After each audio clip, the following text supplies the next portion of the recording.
quando é que um governo pode legalmente intervir em outro dentro de uma federação? Imagina só o cenário. A ordem pública em um estado desmorona. Ou então as finanças entram num buraco sem fundo. Chega um ponto em que o governo federal pode simplesmente entrar em cena e assumir o controle? Pois é, isso não é coisa de filme não. É um poder real, chamado intervenção. E ele existe justamente para essas situações de crise extrema na nossa federação. E a resposta para essa pergunta, claro, está na nossa Constituição. Ela funciona como um manual de regras bem complexo, mas super estruturado. E para nos ajudar a navegar por ele, a gente tem esse mapa mental aqui. Ele vai ser o nosso guia mostrando os caminhos, as regras e, o mais importante, o que aciona um dos mecanismos mais drásticos da nossa República. Então, bora decodificar esse sistema juntos. O nome oficial disso é intervenção. E olha, o nome já diz tudo, né? É uma medida excepcional, algo extremo mesmo. Ela só é acionada quando o nosso pacto federativo, a base da nossa organização como país, está em risco. Pensa nela como se fosse um disjuntor de emergência da Constituição, sabe? Aquele botão vermelho que a gente aperta para evitar um colapso total e tentar restaurar a ordem. Mas e aqui está o ponto-chave. Isso não é bagunça. Não pode ser uma decisão tirada da cartola, um capricho político. O poder de intervir é super controlado pela Constituição. É lá nos artigos 34 a 36 que a coisa fica séria. Eles funcionam como uma verdadeira trava de segurança, sabe? Definindo direitinho quais são os poucos e específicos cenários em que essa ferramenta tão poderosa pode ser usada. Basicamente, a gente está falando de dois tipos de intervenção. Tem a federal, que é aquela de cima para baixo, quando a União intervém em um estado. E tem a estadual, que é numa escala menor, um estado intervindo em um dos seus municípios. A lógica é bem parecida nos dois casos, mas para a gente entender o quadro completo, vamos começar pelo topo, pela intervenção federal. Ok, focando na intervenção federal, ela pode acontecer de duas maneiras bem diferentes. A gente chama de espontânea ou de provocada. E a diferença toda, no fim das contas, se resume a uma única pergunta: quem aperta o botão para começar tudo? A decisão parte do próprio presidente ou ele precisa de um purgucinho, um chamado para agir? É bem simples, na verdade. Na intervenção espontânea, o presidente da República olha a situação, analisa e decide por conta própria que a intervenção é necessária. Ponto. Já na provocada, o nome entrega o jogo, né? A ação do presidente depende de um pedido formal, de uma provocação que tem que vir de outro poder do Estado.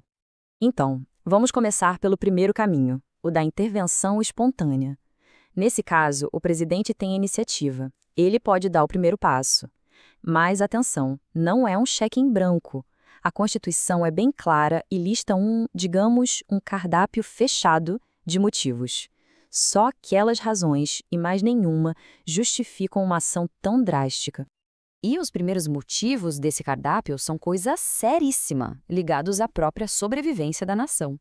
A gente está falando de situações como ter que repelir uma invasão estrangeira ou impedir que um Estado brasileiro resolva invadir outro, ou ainda pôr um fim num caos generalizado quando a ordem pública simplesmente desmorona.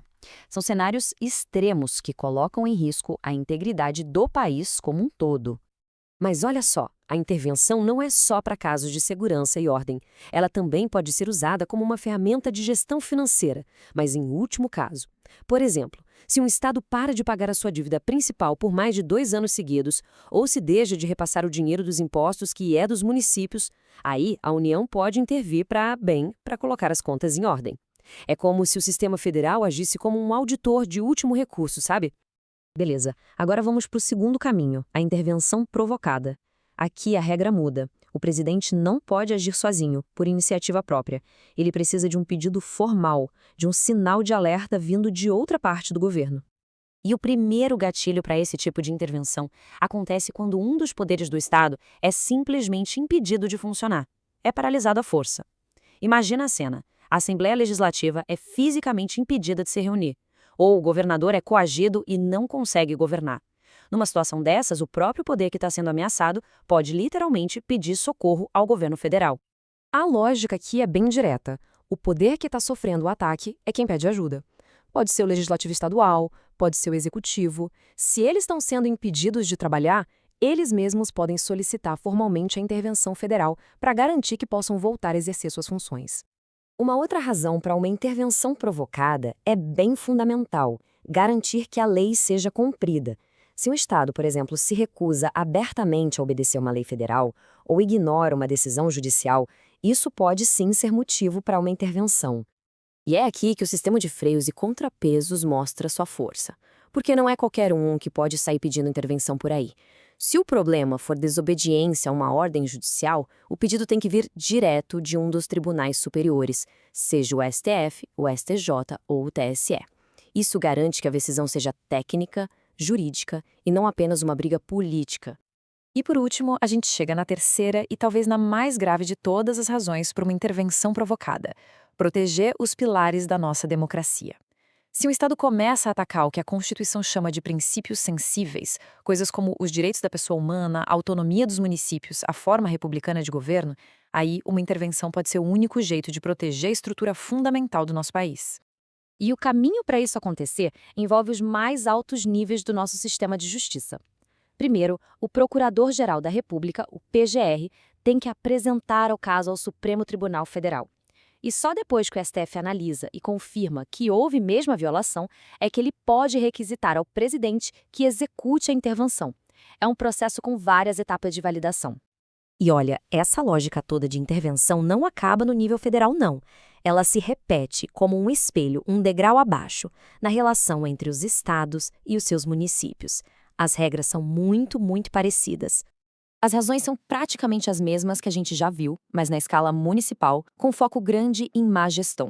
Um governador pode intervir, por exemplo, se o município deixa de pagar suas dívidas por 2 anos, se não presta contas do jeito que a lei manda, ou, e isso é muito importante, se não aplica o dinheiro mínimo obrigatório em áreas essenciais como saúde e educação. E, da mesma forma que acontece lá em cima, no nível federal, a intervenção de um estado em um município também pode ser do tipo provocada, ou seja, para garantir o cumprimento de leis, de decisões judiciais ou para proteger os princípios que estão escritos na Constituição daquele estado. O processo legal para isso acontecer também é um espelho do modelo federal. O pedido tem que partir do Procurador-Geral de Justiça do Estado, que é o chefe do Ministério Público Estadual, e precisa do ok, do aval do Tribunal de Justiça daquele estado. É o mesmo sistema de freios e contrapesos, só que adaptado para a escala estadual. Então fica bem claro que a intervenção é uma ferramenta de emergência na nossa federação. É o último recurso para proteger a ordem e a estrutura do país. Mas tudo isso deixa a gente com uma pergunta fundamental no ar. Por mais que existam todas essas regras, onde é que a gente traça a linha? A linha super tênue entre uma intervenção que é realmente necessária e um excesso de poder que pode ser perigoso. Encontrar esse equilíbrio delicado é, talvez, um maior desafio que sustenta todo o nosso sistema.